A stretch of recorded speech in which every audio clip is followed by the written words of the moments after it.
So again, my name's Shea Millan, and I'm the vice chair of the Santa Margarita group, and I completed this project as an intern.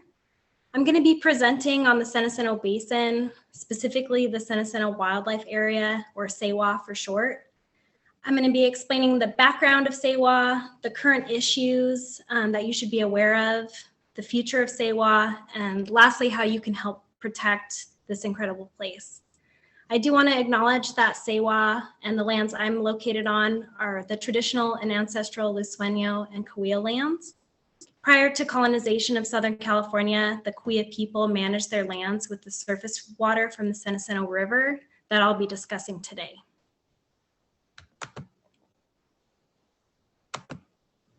All right, so the San Jacinto Wildlife Area is a core reserve of the Western Riverside County Multiple Species Habitat Conservation Plan, or MSHCP for short. There are over 65 of the 146 species of plants and animals protected by the plan found on these conserved lands, including 25 species of raptors and 3 threatened and endangered plant species. And you'll see those pictures on the screen. SJWA is one of the largest public land holdings in the inland desert region. Some of the recreation that occurs there are mountain biking, bird watching, hiking, and hunting as well.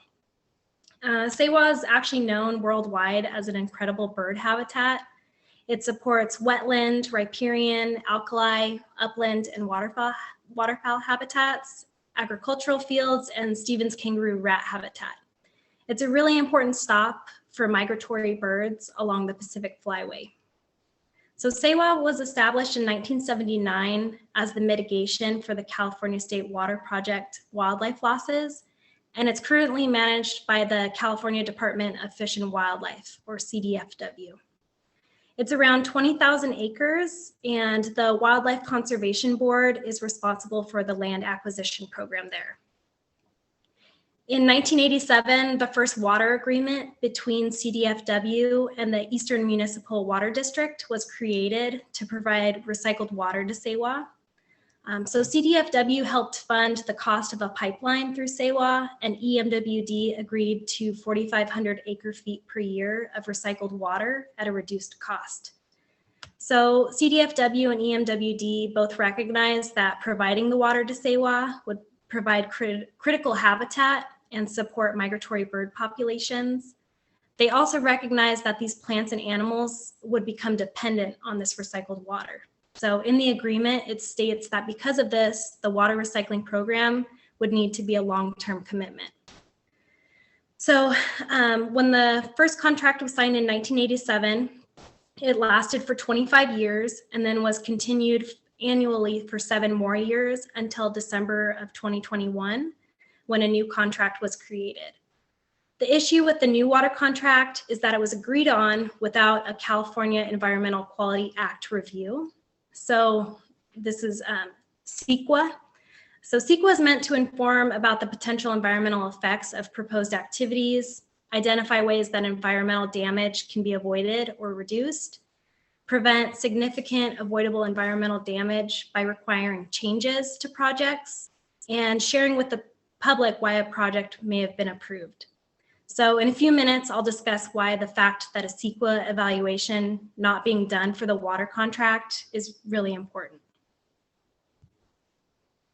So here's some pictures of SJWA. There's the big sign as you enter into the wildlife area.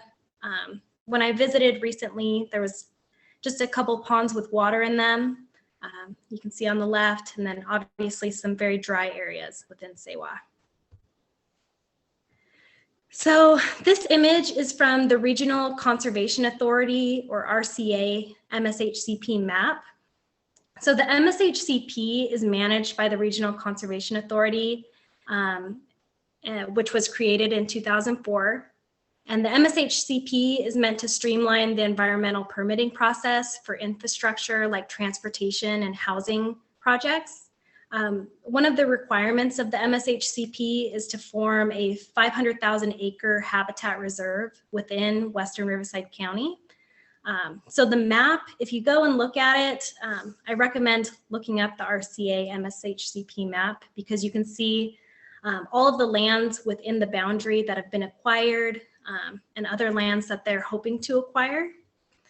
It's really interesting. This picture I have here on the screen is just a zoomed in version of SJWA from the MSHCP map. You'll see off on the left, Lake Paris, and then also Mystic Lake, the conserved lands, the easements, and then public lands. This is another map of SJWA from the land management plan. Off on the left, you'll see the Davis unit, which was acquired in 81 and 82, and it occupies 10,483 acres east of Lake Paris. And then off on the right, you'll see the Potrero unit, which was acquired in 2003, and it's just over 9,000 acres at the foothills of the San Jacinto Mountains. So the Potrero unit conserves habitat for 31 threatened and endangered species and species of special concern. The property also contains animal movement corridors, raptor nesting areas, wetlands, and waterways. The Potrero unit isn't open to the public at this time, but the Davis unit is. And then here's a close-up of the Davis unit. You can see how it kind of wraps around Lake Paris. So the first issue that I want to discuss with you today is the recycled water agreement between CDFW and EMWD that was approved at the end of 2021. So the new water contract still guarantees 4,500 acre feet per year of recycled water to SJWA for the next 15 years. But the issue is that this new agreement has essentially increased the cost of the recycled water. There's a 20% ramp up fee per year, as you can see on the graph. So after 15 years, it'll be about $12 million to get the recycled water to SJWA. And the worry is that CDFW won't be able to afford the water, which would mean that many of the plants and wildlife would be at risk. So this take of endangered species, so essentially killing these endangered species without going through the SJWA evaluation process, appears to be a violation of the Endangered Species Act. So even in the agreement, it specifically states that the managed wetland areas of SJWA would not exist except for the purchase of water from a reliable source. So they recognize that this water is critical. So SJWA is counting on CDFW to be able to afford this water. The Friends of the Northern San Jacinto Valley are currently in litigation with EMWD and CDFW over their failure to analyze the SJWA project impacts. So in case you're wondering, CDFW receives funding for the water from the Pittman-Robertson Wildlife Restoration Act, which gets its funds from taxes on firearms and ammunition sales.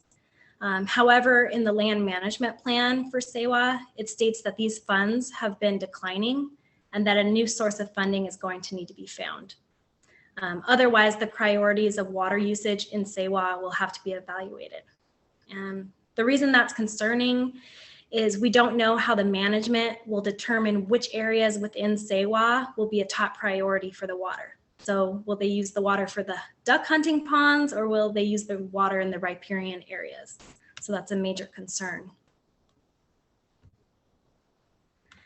The next issue I want to discuss is the land management plan that was created by CDFW and completed in August of 2020.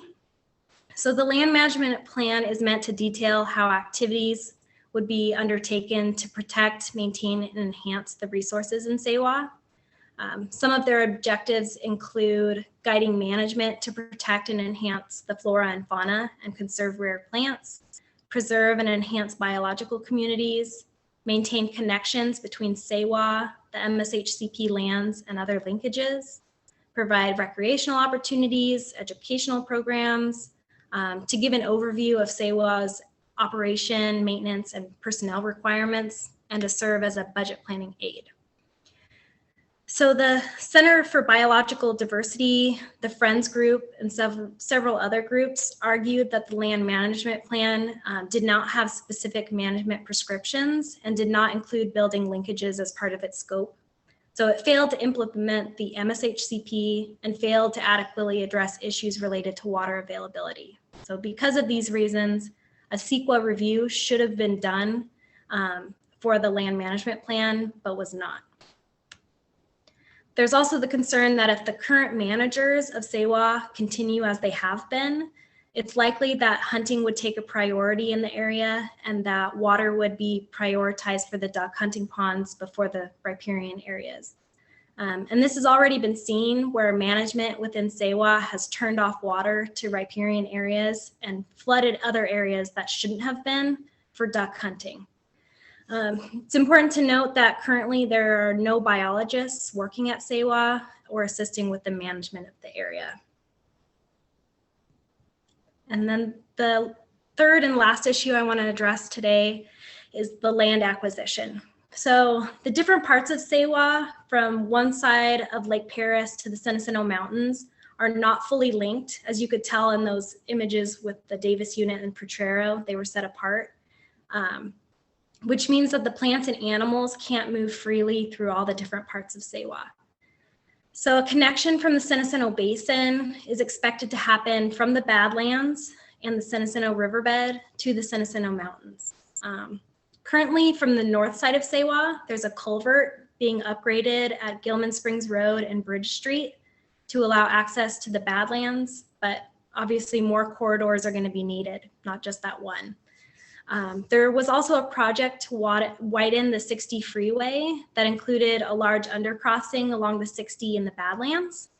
The Riverside County Transportation Commission, or RCTC, Caltrans, and the RCA are supposed to be installing wildlife cameras in that undercrossing soon. And then also there's the potential to increase the size of the wildlife area using funds from litigation settlements to purchase land from nearby landowners, and also the acceptance of a donation of approximately 2,000 acres from Highland Fairview, who are the owners of the World Logistics Center warehouse development, which would help create more linkages in the wildlife area. Okay, so the Friends filed a lawsuit with the city of Moreno Valley for alleging the mitigation for the World Logistics Center warehouse didn't provide adequate mitigation for the biological impacts to SJWA. The warehouse is planned to be very, very close to SJWA. So at the end of 2021, the lawsuit was settled and the developer purchased 2,073 acres to be donated to SJWA. You can see those areas in this map in red. So the donation includes 1,600 acres of Quail Ranch, which was a former golf course, and Eden Hot Springs on the north side of Gilman Springs Road. This area would provide linkage to the Potrero unit of SJWA located east of Highway 79. The third parcel is 275 acres added to the northern boundary of SJWA to help provide a buffer between SJWA and the warehouse. And then the fourth parcel is a 150-acre horse ranch. So there's viable wells on these lands and the potential to have a visitor center for educational purposes, which would be wonderful. But unfortunately, the Wildlife Conservation Board, or WCB, who's in charge of acquiring the lands for SJWA, has so far refused to accept the land donation. And it's likely because they'd prefer to have the mitigation fees paid by the warehouse developer rather than the land donation. So the Friends group, through litigation and submission for the acceptance of the donation, are trying to get the WCB to accept the lands in exchange for fee credits. The settlement agreement to accept these donated lands actually expires on November 9th of this year. So if not accepted, these lands would likely become commercially developed. The horse ranch would probably become a dude ranch, and the buffer between the warehouse and SJWA would be lost. So it'd be really unfortunate if those donated lands aren't accepted. Some more lands that we'd like to see be added to SJWA are included in this map. Several environmental groups, including the San Bernardino Valley Audubon Society, the Sierra Club San Gorgonio chapter, and the Center for Biological Diversity, litigated the expansion of the Ramona Expressway against the Riverside County Transportation Commission. This expansion was called the Mid-County Parkway, And the litigation also included the development of the widening of the 60 freeway for those truck climbing lanes through the Badlands between Moreno Valley and Beaumont. So the settlement included over $5.2 million to buy land between Bridge Street and the Ramona Expressway. The possible parcels are shown in red here, and they're about 160 acres each. So these funds are in addition to another $4 million from the World Logistics Center that would be available once the warehouses are built. So totaling about $10 million. The issue with purchasing the lands within the red criteria cells is that the RCA has stated that the landowners in these cells are not interested in selling. The concern for us is that the RCA may be wanting to delay the spending of the money that was won in litigation. One important thing to note is that the RCTC that paid the RCA in the Mid-County Parkway settlement in 2019 is now currently managing the RCA and has been since 2021. The reason these cells in red are so important is because they're part of what is known as the constrained linkage C, which is the San Jacinto River, and the proposed constrained linkage 20, which would connect the Lakeview Hills with the wildlife area and Lake Paris. So these linkages would allow animals and plants like the arroyo toad, the western pond turtle, the tricolored blackbird, the mountain plover, the white-faced ibis, the Los Angeles pocket mouse, and many, many other plants and animal species to move more successfully in this area and also provide live-in habitat. So also, if you're familiar with this area and you've driven by, you know that there's lots of agricultural and dairy lands surrounding SJWA. These lands are actually critical for much of the foraging of the tricolored blackbirds, and the mice and gophers in the ag fields are food for raptors. So these dairies and ag lands would act as a buffer for SJWA if they were able to be purchased within these criteria cells. And that's why it's so important to protect these areas from being sold to developers. Right now, we're working on determining who the landowners are and contacting them directly, since the RCA isn't willing to share that information with us. So we're kind of going around and seeing if we can talk to the landowners ourselves. So why is the protection and enhancement of SJWA so important? Why do we care about the recycled water contract, land management plan, and the land acquisition? Because SJWA provides an incredibly important corridor from Lake Paris to the Badlands to the San Jacinto Mountains for plants and animals, it's critical that we do everything we can to protect this area and enhance it. This area also provides carbon sequestration, essential for climate change mitigation. It's a habitat for many migratory birds and other species. There's the potential for sustainable ag, groundwater storage, and of course, access to nature for local communities who have been socioeconomically disadvantaged. So the stakes are huge. So there are some options for SJWA's future, such as the Western Riverside National Wildlife Refuge Act, which I'll talk about in a minute, the 30 by 30 California project, and it's also important that we include all stakeholders in any future decisions with SJWA. So including the Saboba Band of Lusueño Indians, community members, environmental groups like the Sierra Club, the California Native Plant Society, the San Jacinto Basin Resource Conservation District, and hunters as well. So if you're unfamiliar with 30 by 30 California, it's an initiative to protect 30% of California lands and waters by 2030, so 30-30. This began with Governor Newsom's executive order, and it aligns with the global 30 by 30 project to help mitigate climate change, address environmental injustices, and avoid an extinction crisis. So specifically, the 30 by 30 California aims to better protect communities disproportionately impacted by the results of climate change, pollution, and lack of access to natural areas. So in thinking of the location of SJWA and all of the objectives of 30 by 30, SJWA and the surrounding lands, in my opinion, are perfect to include in something for like 30 by 30. So the Sierra Club San Gorgonio chapter, along with other organizations, submitted a letter to the California Natural Resources Agency stating that the state should support what is called HR 972, the Wildlife Refuge Conservation and Recreation for Community Act, in their plans for 30 by 30. And this act would allow lands like the parcels surrounding SJWA to be included in the Western Riverside National Wildlife Refuge boundaries, including areas like Mystic Lake, the San Jacinto River, and the other proposed linkages. So the Western Riverside National Wildlife Refuge Act was introduced by Senators Dianne Feinstein and Alex Padilla.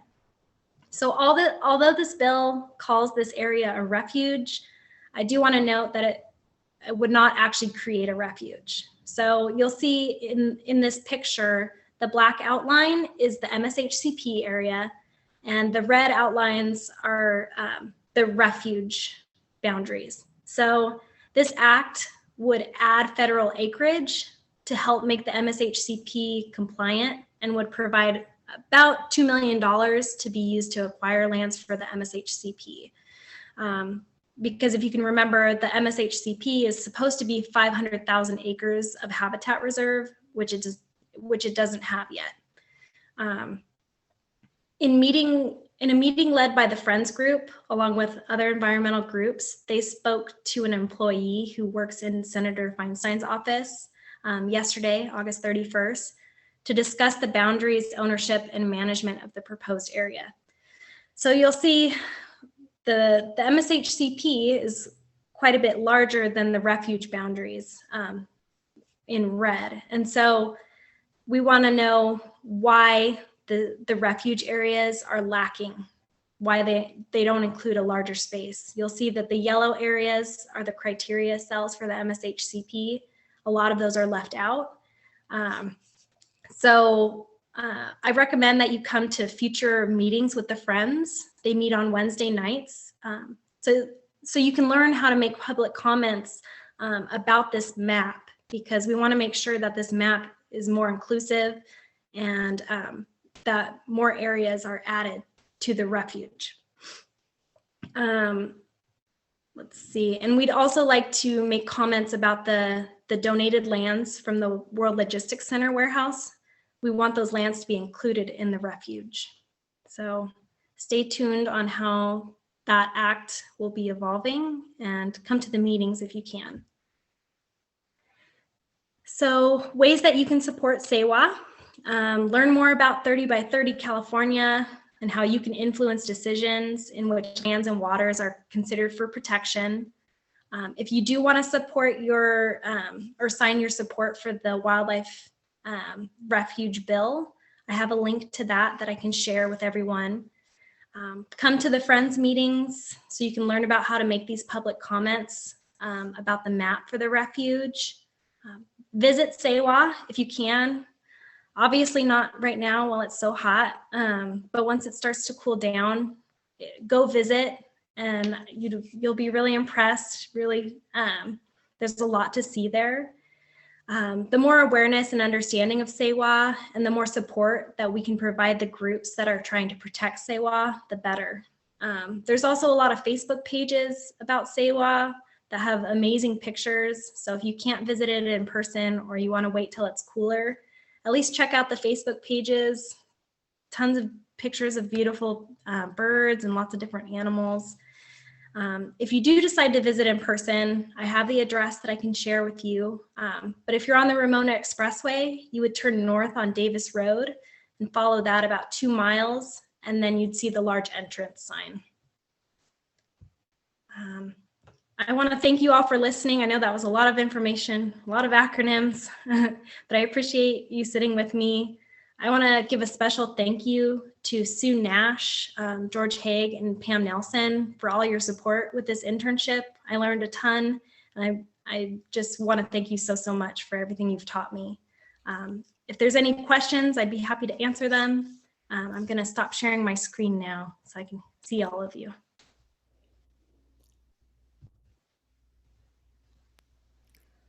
Yeah, That was amazing. Thank you, Shea. So hopefully we have some questions. We have some in the chat, but I noticed that Sue has her hand up, and she is one of the major contributors, of course, and the leader of Friends. So we'll start with Sue. Sue? Yes, Sue. If I got anything wrong, Sue, I'm so sorry. Oh, no, it was wonderful. I just wanted to correct a basic thing about the land management plan lawsuit. They did do an EIR, and we sued on the EIR as saying, you know, it was deficient. The big problem with the EIR is there's a lot of false labeling of what's going on. But the biggest problem from my point of view is it allows the take of endangered species on the San Jacinto Wildlife Area Endangered Species Reserve. And there's nothing in the MSHCP or SJWA that allows you to take endangered species on an endangered species reserve. And in general, the management plan favors hunting over the MSHCP species. And so in order for the wildlife area to do all the things that we want it to do, it's critical that we have a good management plan and an affordable reclaimed water contract. And those two lawsuits should be being briefed this fall, and I'll be preparing the briefs, and then there will be a hearing by the first of the year, I hope. But thank you. Great. Thank you so much. Great. Thank you. Yeah, very well. Yeah, and Carrie, you had a question? Carrie? Can you hear me? Yes. Am I speaking? Yes. Yes. Okay. I just think that's wonderful, all the work you're doing, first of all, and you know, getting this squared away. That's a great area to protect. So thank you for that. And I was out there one time, several years ago, only time, kayaking at Lake Paris, and I wound up talking to somebody who said they were hunting jackrabbits, you know. And I thought, oh my gosh, you can hunt jackrabbits, and I love jackrabbits. I barely see them. I love their gigantic ears. And I wondered, I'm supposed, you know, rabbits are never endangered, but are they allowed to hunt jackrabbits? Yeah, and that's one of my two questions. Yes, they are, and there's like everything that they hunt in California, there's a take limit. I see. And the other question is about the dairies. When Shea was speaking about the dairy land, did that mean that if you acquired that land area, the dairies would be moved? I'm just a curious question. Yes, in fact, the dairies are wanting to move because they've of a variety of reasons, and I've spoken to them many times over the last 3 decades, and about ag preserves, and 100% of them say that they can make a lot more money selling to developers, and that's all they want to do. They're not interested in doing an ag preserve. Oh. So whether things will change in the future, we can only hope that they would change. And that would be wonderful to have like an ag preserve instead of development. And an ag preserve, what means an ag preserve? I mean, is it an ag to me is agriculture. So what do you mean by just an ag? It could have different kinds of farming. There's lots of farming done in the San Jacinto Valley by the dairy farmers for crops that are essential for tricolored blackbirds. And over the years, the department has bought several crops where tricolored blackbirds were nesting. And so if we could have something where the farmer could get maybe not as much, but something out of his crop, and delay the harvest of that crop until the tricolored blackbirds are finished nesting. There are all kinds of ways that ag can work together with wildlife, and it's done, you know, all over the world. And it can be compatible. Yeah, and that's where, that's maybe where the Resource Conservation District should step in. I think that we need to kind of, you know, talk to them and give them some ideas and get them to be a little more innovative, because they're right there in the basin and that would be their job. As far as jackrabbits, Carrie, I was just talking to some conservation, various conservancy groups, and now they are considering the jackrabbit as a critical species, or they're disappearing fast. So hopefully, I think that the CDFW should start to adjust their limits, I guess. I see Kathy Peterson has her hand up. Kathy? Yeah, Shea, I was wondering if you could explain to people who might like to go to the Friends meetings, how to get the link to that Zoom meeting, what time, information about how to access that meeting. If you just email me, snashlaw@gmail.com, and Pam can put it on your website, then I will include you in the notice. And the meetings right now are every Wednesday at 6 p.m. And so Shea just put it in our in the chat there. Hopefully everybody saw it. So just send me an email and I will add you to the invitees list. Thank you. Thank you. As far as other questions, I'm looking at the chat, and I noticed that Shaul put in some information about the climate committee that we saw. You already saw that slide, but it includes David Merritt's email too, who's on the committee. And then Sue went over the land management problem with the EIR, and let's see. I think that's, yeah, those are any questions that or comments that might have been on the chat. Does anyone else have something to ask of Shea or Sue? Just pop your hand up if you do. I think that Shea answered so many, she was so complete with this presentation. Yes. That was wonderful, Shea. We really appreciate your work, and, you know, putting a spotlight. Yeah, a spotlight on that basin. We need to really shine it bright to be able to save that basin. So, Thank you. Okay. Well, I will say good night to everybody, unless anybody has a last minute comment.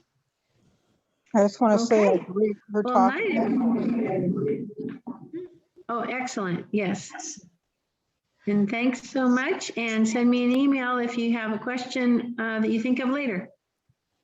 Okay, bye everybody. Thank you. Bye. Thank you. Bye. Thank you. Bye.